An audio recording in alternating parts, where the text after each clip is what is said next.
Hey Team Bio, welcome to your screencast on aerobic cellular respiration. So through our flowchart, we've talked about glycolysis, which is a part of both anaerobic and aerobic cellular respiration, and we talked about the fermentation pathways, what happens in the absence of oxygen, and then today we're going to be talking about what happens when oxygen is present. So both sets of reactions start with glycolysis, and remember a little bit of accounting. The payoff of glycolysis on net is 2 ATP and 2 NADH.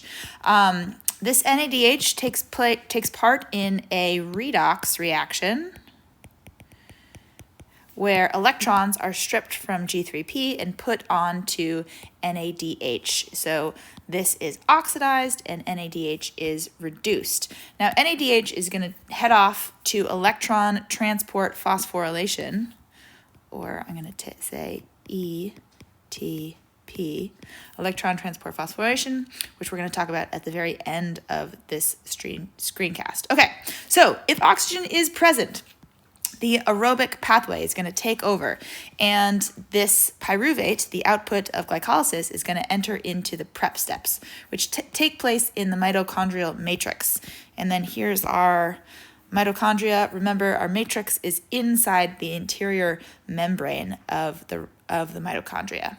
So within the matrix, pyruvate enters what's called the prep steps, where pyruvate joins with something called coenzyme A and NAD+, and forms acetyl-CoA, one molecule of CO2, and one NADH. But remember that two pyruvates were created in glycolysis. So two pyruvates enter, join with two acetyl-CoAs and two NAD pluses to form two acetyl-CoAs, two CO2s, and two NADHs.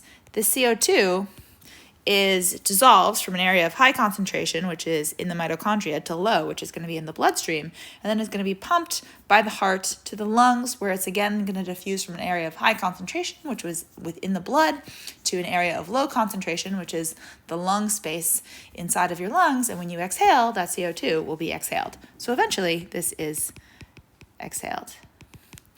And these two NADHs are going to travel they're going to stay in the matrix and enter electron transport phosphorylation. Again, more on that coming later. These two acetyl-CoAs enter into the Krebs cycle, where they join with a compound called oxaloacetate to form citrate. So the Krebs cycle is also called the citric acid cycle. Much like the Calvin cycle has a bunch of different names, the Krebs cycle is also called the citric acid cycle because one of the first products of the Krebs cycle is called citrate. So citrate undergoes a redox reaction as well, where NAD+, I'm going to make this a little smaller, where NAD+ comes in, strips an electron off of, strips an electron, sorry, that's my dog, strips an electron away from citrate and becomes, or a couple electrons, NADH. This is then going to drop electrons off at electron transport phosphorylation later on.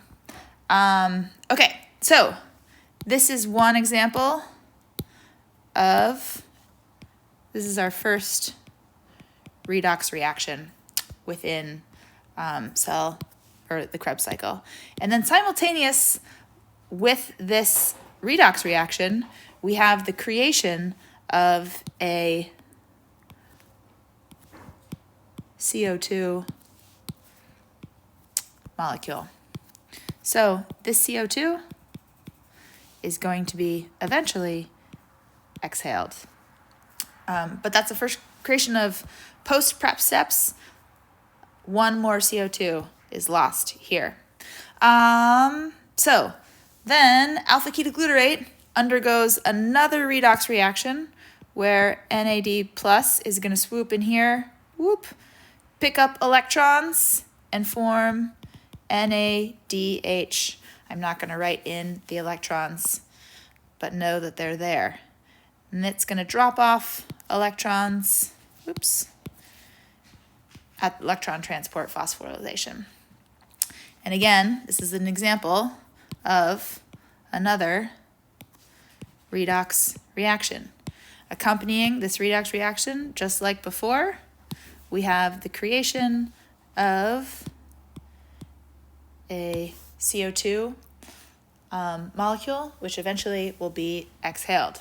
Okay, so this redox reaction of alpha-ketoglutarate leads to succinyl-CoA, and this undergoes what's called substrate level phosphorylation, where an ADP plus a free phosphate is going to enter into the reaction and then form a molecule of ATP. And so I guess I want to make clear here that every time we undergo a redox reaction and we strip high energy electrons off of these compounds, we are stepping down the energy level of this compound. So citrate is going to be our highest energy level here, and then alpha-ketoglutarate is slightly less because we took electrons away from it, and succinyl-CoA is slightly less because we took electrons away from it again, and then we used a little bit of energy of succinyl-CoA to make succinate, and in the process, use that energy to form ATP. Okay, so now we're at succinate. Succinate is going to undergo another redox reaction where FAD, which is very structurally similar to NAD+, is going to come in, swoop in, pick up electrons, again, form FADH2, which is then going to go drop off those electrons at electron transport phosphorylation.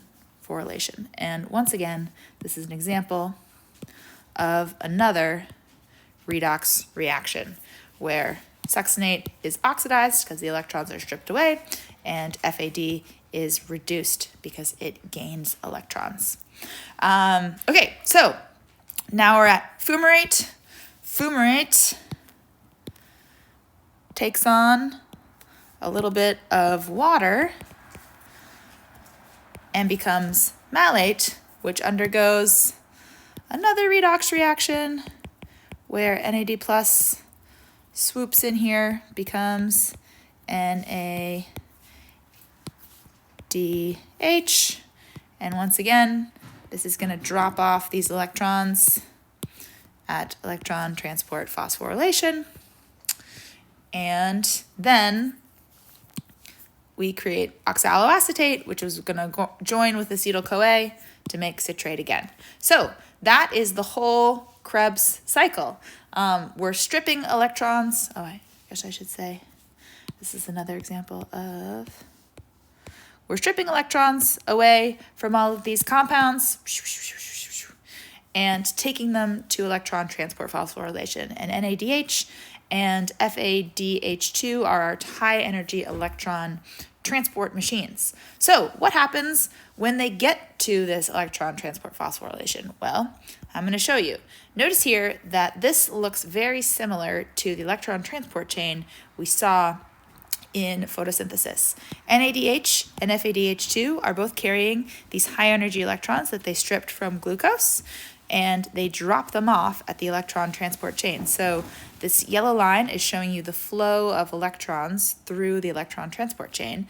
And notice that at every step, every enzyme that they move through, these are actually hydrogen ion pumps or proton pumps.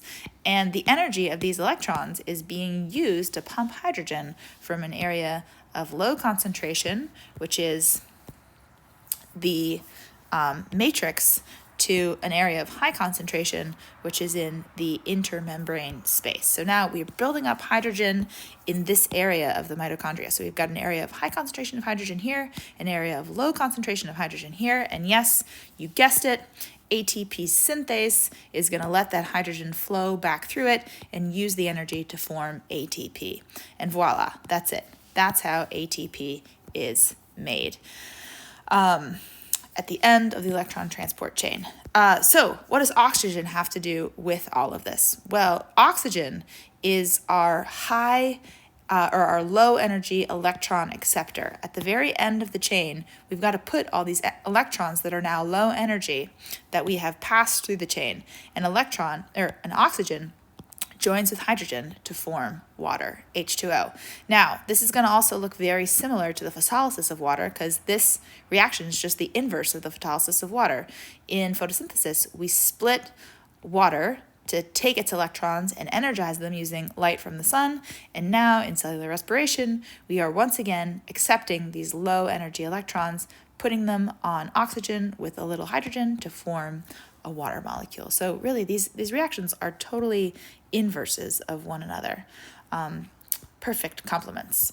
Okay, so when NAD and NADH and FADH2 drop off their electrons, they are once again returned to NAD plus and FAD, and they're ready to go back to the Krebs cycle or the citric acid cycle and pick up new electrons. So I guess I should draw on here that once their electrons have been dropped off, they return to the cycle. So they drop off their electrons and then swoop back in. They're ready to pick up new electrons in the cycle. Okay, so total accounting here. When we're going through and saying per 1 molecule of glucose, how much ATP do we make? Are we going to do that right now? Yeah, I guess we should.